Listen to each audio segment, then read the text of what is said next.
Hello students. मैं आप लोगों को इस वीडियो में आपके विज्ञान पेपर के लिए 5 नंबर वाले प्रश्न बताने वाला हूँ। 6 नंबर वाले प्रश्न मैंने बता दिया है और वो वीडियो आपको होम में मिल जाएगा। अभी मैं आपको बता रहा हूँ, 5 नंबर वाले प्रश्न बता रहा हूँ। तो 5 नंबर वाले प्रश्न में आपको कौन कौन से पढ़ना है, तो चलो देख लेते हैं। देखो, एक प्रश्न ये है, ठीक है। ये अध्याय 6 से है और ये है प्रतिरोधक पी क्यू आर के लिए विभव और धारा के बीच खींचा गया ग्राफ एक में प्रदर्शित। देखो, ये जो ग्राफ है ना, ये एक में प्रदर्शित कह रहा है। इन प्रतिरोधों को ज्ञात कीजिए, इनमें क्या अनुपात है, अर्थात पी अनुपात क्यू अनुपात आर क्या होगा, इसको बताना है। तो ये ग्राफ आपको बनाना है। देख लो, पी ग्राफ है, क्यू ग्राफ है, आर ग्राफ है, ठीक है। ये पॉइंट नंबर दे देना। अब ये क्या कर रहा है, ये जो है ना, ये 0 से 60 तक के और x तक के ये जाते हुए दिखाई दे रहा है। ये वोल्ट को दर्शा रहा है और ये किसको दर्शा रहा है, ऊपर की ओर जा रहा है, वो एम्पियर को दर्शा रहा है। तो वोल्ट और एम्पियर को आपको लिखना है, ठीक है। 1 20 2 40 ये पैमाना है, 1 10 फिर ये है, ठीक है। ये सारे पॉइंट देख लो, तो ये आपको लिखना है। इसके बाद पी क्यू आर क्या करना है, इस तरह से प्रतिरोध बताना है, प्रतिरोध और प्रतिरोध, ठीक है। 3 प्रतिरोध हो गया और अंत में पी क्यू आर का उत्तर बता देना है। ये इंपॉर्टेंट प्रश्न है, 5 नंबर के लायक है। 5 नंबर में आपको बहुत ज्यादा चांस है ये प्रश्न देखने को मिल सकता है, ठीक है। ओम के नियम को अपने शब्दों में लिखिए और वी तथा आई के बीच ग्राफ खींचकर दोनों के संबंध को स्थापित कीजिए, कह रहा है। तो ओम के नियम के बारे में आपको बताना है, थोड़ा सा आपको लिखना पड़ेगा और इसका कुछ हिस्सा यहाँ पे है, मैं आपको दिखा देता हूँ। ये रहा कुछ हिस्सा, ठीक है। एक ग्राफ आपको देखने को मिल सकता है, मतलब ग्राफ आपको बनाना है। जो ये आई है, ये धारा को दर्शाता है और वी जो है ऊपर को जा रहा है, वो वोल्ट को दर्शाता है। तो वी अनुक्रमानुपाती आई बताना है और ये अनुक्रमानुपाती को बराबर और आर लिख दिया गया है, इसे समीकरण एक मान दिया गया है, ठीक है। इसके बाद देखो क्या किया है, आर बस को अकेला कर दिया, तो क्या हो जाएगा, आई यहाँ पे आके वी अपान आई बन जाएगा। आर का मतलब प्रतिरोध होता है, वी का मतलब विभवांतर, आई का मतलब धारा, ठीक। तो यही क्या करना था, इसमें निकालना था। ये 5 नंबर के प्रश्न है। 5 नंबर के प्रश्न में ये भी आ सकता है, ये जब भी प्रश्न आएगा तो 2 हिस्से में आ सकता है, ठीक है। चलो मैं आपको बता देता हूँ। एक विद्युत हीटर जिस पर 3 केवी 220 वोल्ट अंकित है, नीचे दिए गए प्रश्नों को ज्ञात कीजिए। तो विद्युत धारा, हीटर प्रतिरोध, खर्च यदि 1 किलोवाट हावर्स के लिए 1.50 रुपये लगते हैं और हीटर को 10 घंटे चलाया जाए तब की बात कर रहा है। तो पहला प्रश्न में देखो क्या दिया हुआ है, विद्युत धारा ना, तो P बराबर कितना दिया है, यहाँ पे देखना है। यहाँ पे देखो P बराबर 3 केवी और ये 200 वोल्ट दिया हुआ है। आई का मान क्या करना है, निकालना है। सूत्र ये है हमारा, P बराबर वी आई। तो आई को अकेले कर देते हैं और ये वी इसके नीचे आ जाएगा, जैसे कि यहाँ पे किया है। मानों को रखोगे और हल करोगे तो ये प्राप्त होगा। और ये जो दूसरा प्रश्न है, इसमें आर का मान निकालना है। तो देखो आर का मान कैसे निकाला, इस प्रकार से। तो आर का मान प्रतिरोध, प्रतिरोध को ओम से दर्शाया जाता है। और खर्च क्या है, शक्ति गुणित समय गुणित दर, इन सभी को गुणा कर दिया, 45 आ गया, ठीक है। ये इंपॉर्टेंट प्रश्न है। इसके बाद देखो ये जो है, ये भी इंपॉर्टेंट है। प्रतिरोध के श्रेणी क्रम संयोजन का नामांकित आरेख बनाकर तुल्य प्रतिरोध का समीकरण लिखिए, कह रहे हैं। ये प्रश्न इंपॉर्टेंट है। अब इसी को ना दूसरे नाम से, इस नाम से भी जाना जाता है, जैसे कि प्रतिरोध के R1 R2 R3 ओम, इस तरह से दूसरे नाम से भी जाना जाता है। इसको देखना है।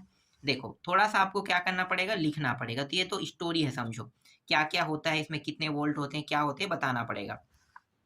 फिर ये चित्र आपको बताना है, R1 R2 R3 जैसे दर्शाया गया है। और यहाँ पे क्या है, विद्युत वाला है। ये माइनस है, प्लस है, फिर माइनस प्लस है, फिर माइनस प्लस है, क्योंकि यहाँ पे 3 वोल्ट लिया है ना, तो 3 बारी से ऐसा किया गया है। ये एम्पियर है, माइनस प्लस बताना है, ठीक है। ये चित्र बनाना है आपको। इसके बाद यहाँ पे R1 R2 R3 के बारे में थोड़ा सा लिखना है। फिर इसमें वोल्ट भी है ना, V1 V2 V3, तो दूसरा पॉइंट आपका V1 V2 V3 के बारे में रहेगा। फिर क्या करना है, एक साथ लिख देना। इसका जो सूत्र बनेगा उसको देख लेते हैं। तो देखो V बराबर RI अंत, ठीक है। अतः तो V1 के मान ये होगा, V2 और V3 का होगा। अब क्या करोगे, तीनों को एक साथ जोड़ दोगे, ठीक है। तीनों को एक साथ जोड़ देंगे तो आई क्या है, सभी में, यहाँ भी है, यहाँ भी, यहाँ भी, सभी में होने के कारण क्या हो जाएगा, ये देखो V1 V2 V3 है ना, सभी हो गया। और यहाँ पे देखो आई सभी में है, तो जब हम इन मानों को रखेंगे तो आई सभी से कट जाएगा।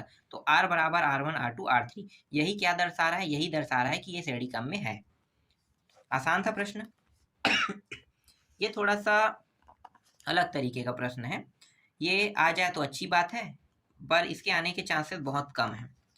ठीक है, फिर भी मैं आपको दिखा देता हूँ। ये पूरा दिया है ना 40 वाट, ये पूरा प्रश्न में लिख दिया गया इसको। ठीक है, इसमें गुणा किया है, देख लेना। इसके आने के चांसेस मुझे बहुत कम लग रहा है, इसलिए मैं आपको सिर्फ दिखा बस रहा हूँ। और एक प्रश्न है ये वाला। ठीक है, ये इंपॉर्टेंट है, इसको देख लेना। इसका उत्तर मैं आपको दिखा देता हूँ। मेरे हिसाब से अगर ये आ जाए तो और अच्छी बात है। और थोड़ा सा टफ होगा ना, यहाँ पे देखो ओम दिया है, मैं थोड़ा समझा देता हूँ। 2 एम, 3 एम और 5 एम ओम दिया हुआ है। ठीक है, तो 2, 3, 5 R1 R2 R3 मान लिया गया है, 2, 3, 5 को।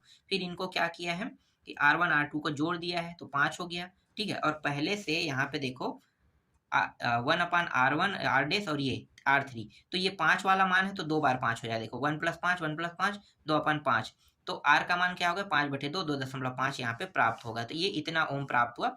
और यहाँ पे आप इसको देख सकते हो, इस तरह से आपको बताना है। ये नीचे में 5 है, इन दोनों को जोड़ देंगे तो ये दोनों मिलके 5 हो रहा है, ये अकेले 5 हो रहा है, ये माइनस और प्लस, इस तरह से आकृति बताना है। और इनका उत्तर कितना है 2.5 ओम आया, ये है तुल्य।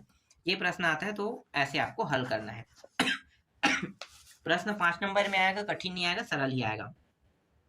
ठीक है, और ये प्रश्न है, इसको देखने की जरूरत नहीं है, इसको भी देखने की जरूरत नहीं है, मैं हटा देता हूँ। हाँ, यहाँ से 2022 में जो प्रश्न आए थे ना, वो 3 नंबर के प्रश्न भी आया था। बड़े प्रश्न 2018, 19 और 20 में आया था।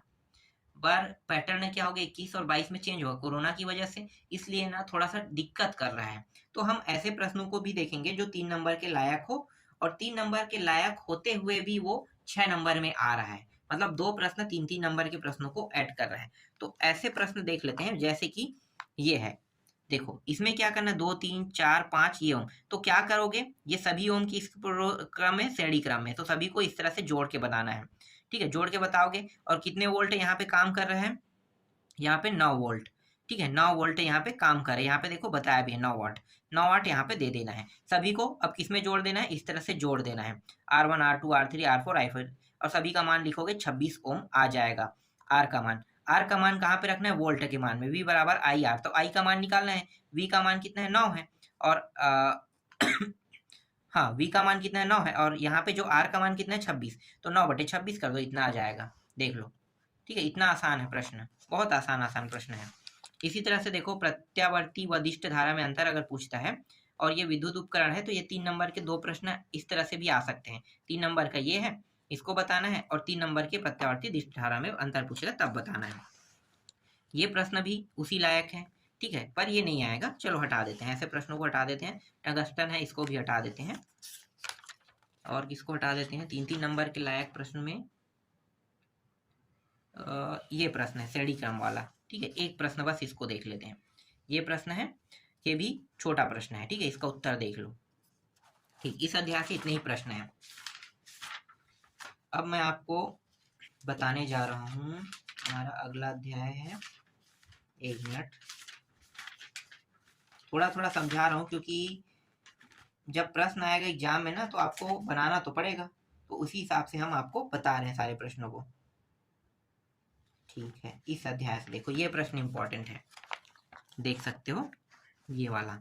ठीक है, चुंबकीय बल रेखाएं के गुण लिखिए कह रहा है 3, तो 3 नंबर के लायक रहेगा, 3 रहेगा, 6 नंबर में नहीं आएगा, 3 नंबर में आएगा, क्योंकि मैंने बताया ना कि अब अभी खंड में आ रहे हैं प्रश्न, और ये 2022 का पैटर्न, अगर 2022 के पैटर्न में आता है तो ये समस्या पैदा करेगा, और मैं चाहता हूँ कि 2022 के पैटर्न में ऐसे प्रश्न ना आए तो ज़्यादा अच्छा है। ठीक है, चलो देखते हैं। ये हो गया इंपॉर्टेंट प्रश्न है, इसका उत्तर लिखा हुआ है। और ये जो प्रश्न है, ये मोस्ट IMP प्रश्न है। हालांकि ये 2022 में है, तो इसके आने के चांसेस कम हो गया है, लेकिन हम ऐसा नहीं कर सकते कि इसको छोड़ नहीं सकते। छोड़ देंगे तो बाय द वे 2 प्रश्न आना है, एक प्रश्न यही आ गया तो इसलिए इसको भी देखना है। ठीक है, सिद्धांत हो गया। फिर नामांकित चित्र कुछ इस प्रकार से बताना है, आर है, ये एस है, ये पी है, ऐसे क्यू है, ये तांबे की कुंडली है, नाल चुंबक है। ठीक है, ये सब चीज बता, दिक परिवर्तक, कार्बन ब्रश, ये सब चीज। ठीक है, इसके बाद देखो कार्य विधि से लेके हम लोग देख लेते हैं यहाँ पे पूरा टॉपिक। ठीक है, ये कार्य विधि से संबंधित है। और इसके बाद इसका तीसरा जो प्रश्न है, इंपॉर्टेंट प्रश्न है, वो ये प्रश्न है, देख लो। ये भी 2022 के सेट में आया, 2018 में भी आया हुआ था, तो ये पहले से आ चुका है ना, तो इनको देख लो, सिद्धांत है। अब मैं नामांकित चित्र दिखाता हूँ, ये रहा नामांकित चित्र इसका, और कार्य विधि, और ये रहा कार्यविधि, पूरा उत्तर यहाँ पे है। ठीक है, कार्यविधि लिखना पड़ता है। कार्यविधि वही है जो जो हम करते हैं उसे लिखते हैं, तो इसको एक बार पढ़ लेना, याद करने की जरूरत नहीं कार्यविधि में, उसके बाद आप लिख सकते हो। ठीक है, इसके बाद ये प्रश्न इंपॉर्टेंट है। देखो, कोई विद्युत रोधी तांबे के तार की कुंडली को किसी धारामापी से जोड़िए, क्या होगा यदि दंड चुंबक हो। तो ये 3 टॉपिक है, तीनों टॉपिक के बारे में लिखना है। तो पहले अ टॉपिक देख लेते हैं, कुंडली में ढकेला जाए, तो ये है पहला अ टॉपिक। दूसरा टॉपिक के देखते हैं, भीतर स्थित है। ठीक है, ये भीतर स्थित वाला देख लो। दूसरा ब ये रहा, और तीसरा क्या है, कुंडली के भीतर से बाहर खींचा गया, तो ये तीसरा टॉपिक है। अगला प्रश्न है ये प्रश्न, इसको देख लो। ये क्या है, विद्युत चुंबक है ना, तो विद्युत चुंबक बनाने की विद्युत विधि। तो ये आपको चुंबक बनाना है इस तरह से, ये वाला चुंबक इसमें लपेट दिया है तांबे के तार को यहाँ पे, और ये वाला जो है ये सीधा है, तो इसमें भी तांबे के तार को लपेट के बनाया गया है। ये विद्युत चुंबक, जब बिजली पैदा किया जाता है ना, लोहा पे तांबे के तार लपेट दो, उसके बाद बिजली दो, तो वो चुंबक की तरह कार्य करने लगता है, तो वही चीज है ये। इसके बाद ये ब टॉपिक में विधि लिखना है, और स टॉपिक में आपको क्या है, विद्युत चुंबक के ध्रुव के बारे में बताना है कि कौन सा एन कौन सा एस की तरह काम करेगा। अगला प्रश्न है ये प्रश्न, ये भी इंपॉर्टेंट है, उतना ही इंपॉर्टेंट प्रश्न है जितना अभी मैंने आपको कुछ प्रश्न दिखाया। तो देखो, किसी दंड चुंबक के उत्तरी ध्रुव भौगोलिक उत्तर की ओर रखकर चुंबकीय बल रेखाएं खींचने संबंधी प्रयोग का वर्णन निम्न बिंदुओं के अंतर्गत कीजिए कह रहा है। तो इसमें 3 चीज बताना है, और ये जो चित्र है इसको बताना है। ये एनएस इस तरह से होता है, और प्रयोग विधि में आपको पूरा ये लिखना है, ये प्रयोग विधि है। ठीक, और अंतिम में क्या है, ये टॉपिक जो है सावधानी उधानी लिखा हुआ है। तो इसमें 6 ही प्रश्न है, और कुछ ऐसे प्रश्न हैं जो वर्तमान में 3 नंबर के लायक, 3 नंबर मतलब मैं ये कहना चाह रहा हूँ कि जो टॉपिक है ना 3 नंबर से संबंधित भी प्रश्न आ रहा है, तो ऐसे भी प्रश्नों को देख लेते हैं। ठीक है, मुख्य रूप से तो मैंने दिखा दिया है, पर अभी के जो स्थिति है प्रश्नों का वो भी देख लेते हैं। तो देखो, एक तो प्रत्यावर्ती धारा दिष्ट धारा में अंतर पूछ सकता है। ठीक है, और ये है विद्युत मोटर विद्युत जनित्र में कोई 2 अंतर कह रहा है, इसको देख लेते हैं। इसका भी उत्तर देख लो, यहीं से आप पूरा पढ़ सकते हो, विद्युत मोटर और विद्युत जनित्र के बारे में है। ठीक है, बाहर से और कोई देखने की जरूरत नहीं है, वीडियो पुश करो और पढ़ सकते हो। इसके बाद है, हाँ, फ्लेमिंग वाला भी आता है ना, ज्यादा प्रश्न नहीं देखेंगे, जैसे कि हाथ वाला है फ्लेमिंग वाला, तो उसको देख लेते हैं। देखो, एक है ये प्रश्न पहले देख लेते हैं, मेज वाला है। ठीक है, फ्लेमिंग से संबंधित है, ये पूरा एक ही प्रश्न है, अलग नहीं है। ठीक है, मेज के तल पड़े वाले वृत्ताकार, ये देखो ये इसका चित्र है। अब फ्लेमिंग वाला देखो, यहीं पे फ्लेमिंग वाला देख लेते हैं। फ्लेमिंग के बाएं हाथ का नियम 3 नंबर के लायक प्रश्न है। ठीक है, 3 नंबर में, और इसका जो हाथ है, आप लोग बताते हो ना, हाथ की आकृति बना के कुछ ऐसा बताते हो, तो आकृति बनाना पड़ता है, ये है। ठीक है, और फ्लेमिंग के और एक हिस्सा यहाँ पे है, दूसरा हिस्सा ये रहा। फ्लेमिंग के दाएं हाथ का नियम लिखिए। ठीक है, नियम लिखिए, ये है, तो इसको भी देख लो, ये भी इंपॉर्टेंट है। और एक जो प्रश्न है वो है ये वाला, धारामापी परिनालिका चुंबक की भांति कैसे व्यवहार करती है। ठीक है, तो ये प्रश्न है। इतने प्रश्नों को आपको देखना है, ये 3-3 नंबर के हैं। अगर मान लो प्रश्न ऐसे आते हैं कि अ और ब खंड में, 2 खंड में आता है, तो आपको यही प्रश्न देखने को मिलेगा। और अगर उस तरह से प्रश्न नहीं आता, डायरेक्ट बड़ा बड़ा प्रश्न आता है, तो मैं जो अभी दिखा रहा हूँ, बड़े प्रश्न जो 6 प्रश्न दिखाया है, उनमें से कोई एक आएगा। इसके बाद मैं आपको दिखाता हूँ अगला जो हमारा अध्याय रहेगा, उनसे देख लेते हैं। देखो, यहाँ पे ये प्रश्न है, ये परावर्तन के नियम है। मैं डायरेक्ट यहाँ पे डायरेक्ट दिखा रहा हूँ, 3 नंबर से संबंधित प्रश्नों को भी ऐड कर रहा हूँ अब खंड में ना, तो ये परावर्तन के नियम वाला है। ठीक है, इसको देख लेना, इस तरह से आपको बताना, आपतित किरण, परावर्तित किरण, आपतन बिंदु, इस तरह से कोण आई और कोण आर बता देना है। ठीक है, और इसी से संबंधित परावर्तन प्रकाश के ना एक अपवर्तन होता है, अपवर्तन वाला भी मैं दिखाता हूँ। देखो, इसका कुछ हिस्सा यहाँ पे है, अब अपवर्तन वाला देखो, 1 मिनट में दिखाता हूँ। देखो, अपवर्तन के नियम, तो अपवर्तन के नियम को आपको बताना है, इस तरह से 2 पॉइंट है, ये 3 पॉइंट। मुख्य रूप से ना ये म्यू बराबर sine i upon sine r आपको बताना होगा। इसके बाद क्या है, 1/2 साइन आई साइन आर, और उसके बाद ये चित्र आपको बनाना है। ठीक है, ये चित्र आपको बनाना ही पड़ेगा, तब पूरा नंबर मिलता है, और ये इस तरह से ऐसे रहेगा। ठीक है, और इम्पोर्टेंट दिखा देता हूँ, जैसे कि पूर्ण आंतरिक परावर्तन से भी प्रश्न आ सकता है, तो ये है 3 नंबर के लायक प्रश्न, ये है, इसको भी देख लेना। ठीक है, हीरा से संबंधित प्रश्न है, तो हीरा के अपवर्तनांक वाला 3 नंबर वाला भी मैं यहाँ पे दिखा रहा हूँ। मैं नहीं चाहता कि 3 नंबर वाले प्रश्न बाय द वे अब में आए तो वो छूट जाए आपसे। ठीक है, प्रकाश के अपवर्तन से क्या तात्पर्य है? यह प्रकाश के परावर्तन से किस प्रकार भिन्न है, इसको देखो। प्रकाश के परावर्तन से संबंधित है। ठीक है, अपवर्तन परावर्तन, तो ये परावर्तन के है और ये भी 3 नंबर से संबंधित है। ये रहा। ठीक है, ये चित्र बनेगा, प्रकाश के किरण और प्रकाश किरण, ये है सतह, ये है। ठीक, और कौन सा इंपॉर्टेंट हो सकता है? अब यहाँ से और इम्पोर्टेंट तो नहीं है 3 नंबर के लायक। और ये कौन सा है? प्रतिबिंब देखकर किस प्रकार कर सकते, नहीं इसको हम लोग अलग देखेंगे। और छोड़ दो, गणितीय प्रश्न तो आप लोग नहीं बना पाओगे, मुझे नहीं लगता गणितीय प्रश्न बना पाओगे, तो गणितीय प्रश्न को नहीं देखेंगे ना। हाँ चलो, बड़ा प्रश्न देखते हैं अब दीर्घोत्तरी में। तो दीर्घोत्तरी में देखो, ये प्रश्न है, किसी माध्यम के निरपेक्ष अपवर्तनांक तथा दो माध्यमों के सापेक्ष अपवर्तनांक में अंतर स्पष्ट कीजिए कह रहा है। तो निरपेक्ष और सापेक्ष कहेगा ना, तो आपको यही पूरा लिखना है। ठीक है, ये थोड़ा बड़ा सा उत्तर है, मैं आपको दिखाता हूँ। ये 2 टॉपिक तो ऐसे ही बता दिया है। अब 2 टॉपिक के बाद कुछ गणितीय सॉल्यूशन भी रहेगा। तो यहाँ पे आप देख सकते हो N21 N21 V1 V2। ठीक है, उसके बाद यहाँ पे दोनों में CC लगा है, CC क्या हो जाएगा? कट जाएगा, क्या बचेगा? तो यहाँ पे देखो, यहाँ पे है 1/N1 और N2 N2 N1, ये बचेगा और ये इसका उत्तर हो जाएगा। ठीक है, एक प्रश्न ये इंपॉर्टेंट है, जब किसी खाली परख नली को पानी से भरे बीकर में तिरछा रखा जाता है तो उसका सतह चांदी के समान चमकदार दिखाई देता है, क्यों? चित्र समझाइए। तो ये उत्तर आपको लिखना है। ठीक है, और 1 मिनट में इसे थोड़ा सीधा कर लेता हूँ। ये गलत हो रहा है क्या? ऐसे करना है ना। ठीक है, हो गया। और इसके बाद इसका कुछ हिस्सा यहाँ पे है। ठीक है, ये बीकर है, बीकर में ये जल भरा है, अंदर में परख नली वाले में हवा है, और ये जो है ये परख नली है। ठीक है, और यहाँ से आंख से देखा जा रहा है, देख रहे हैं, तो यहाँ पे क्या होगा? जो देखने पर जो किरण वो सीधी चला जाएगा। ठीक है, इस तरह से बताना है आपको। अगला जो प्रश्न है वो है, प्रकाश की उत्क्रमणी का सिद्धांत क्या है, ये पूछेगा। तो आपको कुछ इस प्रकार से लिखना है और चित्र इसके बाद बनाना है आपको। तो चित्र कैसे बनाओगे? तो चित्र जो है वो कुछ इस प्रकार से आपको बनाना है। ठीक है, देखो यहाँ पे A है, और जब भी कांच से कोई चीज प्रकाश गुजरता है तो वो थोड़ा झुक जाता है, तो ये झुक गया है। तो B जैसे दिखा है वैसे, ये आपतन किरण है, ये परावर्तन है, क्योंकि आपतन यहाँ से प्रकाश किरण आ रहा है, आई का मतलब आपतन आना, और परावर्तन मतलब यहाँ से जा रहा है। ये सघन माध्यम है, वही कांच। ठीक है, ये विरल माध्यम है, हवा। चलो आगे देखो, इसके बाद ये प्रश्न भी इंपॉर्टेंट है, तालाब में स्थित मछली वही नहीं होती जहां दिखाई देती है, क्यों? वही बात है, मैंने बताया ना कि थोड़ा सा जब विरल माध्यम से सघन माध्यम में जाता है तो वो झुकी हुई दिखाई देता है, इसलिए ऐसा होता है। और पानी में वायु का बुलबुला चमकता दिखाई देता है, ये प्रश्न है। तो दोनों को उत्तर देख लेते हैं ना, दोनों का। तो देखो, ये है मछली वाला, जैसे बताया थे। ठीक है, वही है, सेम टू सेम ये प्रकाश की उत्क्रमणी वाला प्रश्न है, जैसे हम लोग देखे थे ना अभी दूसरा प्रश्न, वैसे ही ये एक हिस्सा हो गया। ठीक है, अब यहाँ से देखो, ये पूरा प्रश्न उत्तर यहाँ पे हो गया। दूसरा वाला है, बुलबुला वाला भी है।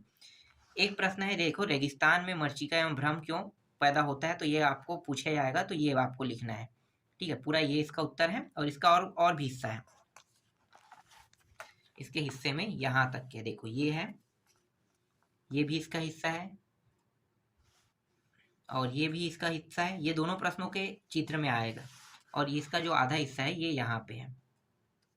देख लो, यहाँ तक हो गया, यहाँ तक देखो, और ये रहा पूरा। ठीक, ये कंप्लीट हो जाएगा, और यहाँ पे थोड़ा सा हिस्सा दे दिया है यहाँ पे। अब यहाँ पे क्या कहा है, देखो ये प्रश्न भी इंपॉर्टेंट है। 6वां, सिद्ध कीजिए कि अपना पूर्ण प्रतिबिंब देखने के लिए समतल दर्पण की लंबाई व्यक्ति की लंबाई से आधी होती है। तो ये जो चित्र है मुख्य रूप से इस पे काम कर रहा है। ठीक है, मुख्य रूप से हम लोग 6वां प्रश्न में देख रहे हैं। तो ये जो चित्र है देख लो, और इसका उत्तर आपको बताना है, कुछ इस प्रकार से लिखना है। तो यहाँ पे पूरा हल करके बता दिया गया है। ठीक, और कौन सा प्रश्न इंपॉर्टेंट है इसमें? 3 नंबर वाले भी देख लिया, और डायरेक्ट बड़े प्रश्न भी देख लिए ना। और जल निरपेक्ष वाला देख लेते हैं ना, जब आ ही गए हैं तो 7वां को। ये 7वां देख लो, ये इंपॉर्टेंट है। ठीक है, इसका उत्तर यहाँ पे पूरा लगा हुआ है, N2 N1 V1 V2 N3 to N1, इस तरह से 4 5। ठीक है, और इसका आधा हिस्सा यहाँ पे है, ये रहा इसका आधा हिस्सा। ठीक, और इसमें थोड़ी प्रश्न है, देख लेते हैं, 1-2 प्रश्न होगा तो। नहीं, और कोई प्रश्न नहीं है बाकी। ये प्रश्न नहीं है, इंपॉर्टेंट नहीं है। आभासी वाला छोड़ दो, वास्तविक आभासी छोड़ देते हैं। ठीक है, आगे देखते हैं।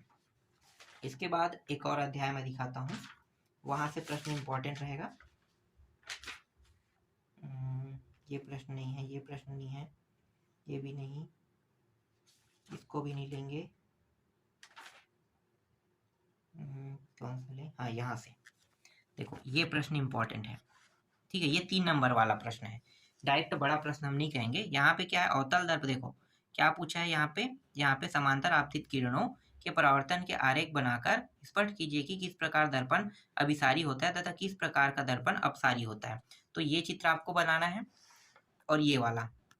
ठीक है, फटाफट अब दिखाते हैं, वीडियो में ज्यादा लंबा नहीं करूंगा। गोली दर्पण के लिए निम्न को परिभाषित किए, वक्रता चीजें, वक्ता केंद्र, ध्रुव और द्वारक। अगर पूछेगा तो आपको ये पूरा लिखना है, 1-2 पॉइंट यहाँ पे जोड़ सकता है। ठीक है, तो ये चारों पॉइंट हो गया और ये रहा इसके आकृति। ये प्रश्न इंपॉर्टेंट है। इसके बाद लेंसों की अभिसारी एवं अपसारी प्रकृति की व्याख्या कीजिए कहेगा, तो आपको ये पूरा बताना है, देख लो। ठीक है, ये चित्र है, अपसारी लेंस है, ये अपसारी लेंस है। अपसारी और अभिसारी में देखो क्या होता है, ये उत्तल लेंस है, उत्तल लेंस में अभिसारी बताया जाता है और अपसारी अवतल लेंस में बताया जाता है। ये अवतल लेंस है। ठीक है, ये याद रखना, अवतल उत्तल में। ठीक है, आगे देखो। इसके बाद है लेंस से संबंधित चिन्ह, परिपाटी चिन्ह कह रहा है ना, तो इसको देख लेते हैं। ये पूरा इसका ये है, और जो लेंस से संबंधित कह रहा है, एक उत्तल एक अवतल, ये उत्तल होता है, ये अवतल लेंस होता है।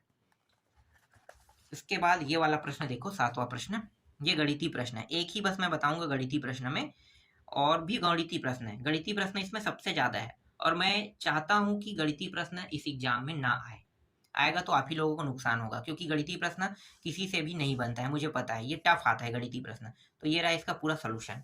ठीक है, अब देखो ये वाला प्रश्न, इस तरह से बिंदु रहे, प्रकाश तंतु, दूरदर्शी के बारे में बताना है। ठीक है, इन दोनों में देखो, तो ये प्रकाश तंतु हो गया, ये पूरा आपको लिखना है। फिर दूरदर्शी के बारे में पूछेगा, तो दूरदर्शी के बारे में ये लिखना है। ये छोटा छोटा प्रश्न जुड़ के ही एग्जाम में प्रश्न बनेंगे, है ना, इसी तरह से। इसके बाद तो ये तो गणिती को मैं पूरा हटा देता हूँ, आ भी जाएगा तो भी नहीं बना पाओगे, तो फालतू के फालतू दिखाने का कोई मतलब नहीं है, प्रैक्टिस भी करना मत। और एक प्रश्न ये है, गोली अवतल दर्पण की वक्रता त्रिज्या, फोकस दूरी f से संबंध स्थापित कीजिए, और वक्रता त्रिज्या के बारे में लिखना है, ये टॉपिक है। ठीक है, वक्रता त्रिज्या मैं पूरा दिखा देता हूँ। ये चित्र बनाना है, ABCP इस तरह से ऐसा बनाया गया है, तो ये चित्र याद रखना। और फोकस दूरी से संबंधित देखो ये रहा, इतना दिखाई दे रहा है, पूरा तो नहीं आ रहा है, तो समझो इतना मैं दिखा रहा हूँ अभी। ठीक, उतने को पढ़ लो, पढ़ने के बाद पूरा जो टॉपिक है अब दिखाई दे रहा है। परावर्तन के नियम से लेके ये यहाँ तक के आपको देखना है। ठीक है, ये हो गया। और कोई प्रश्न है? ये वाला है ये, लेकिन ये अब एग्जाम में नहीं आता है, देख लो। ये वाला पहले आता था, अब एग्जाम में नहीं आता है, फिर भी एक बार देख लेना, मैं इसे हटा नहीं सकता, हटा देता हूँ। बाय द वे यही प्रश्न आ जाता है तो फिर नुकसान हो जाएगा, तो इसलिए ये प्रश्न भी देख लो। तो अभी मैंने जितने भी प्रश्न बताया वो सभी के सभी 5 नंबर वाले थे, और 5 नंबर से आपको यहीं से ही प्रश्न देखने को मिलेगा और कहीं से नहीं। तो जितना प्रश्न बताया गया बस उनकी प्रैक्टिस आपको कर लेना है।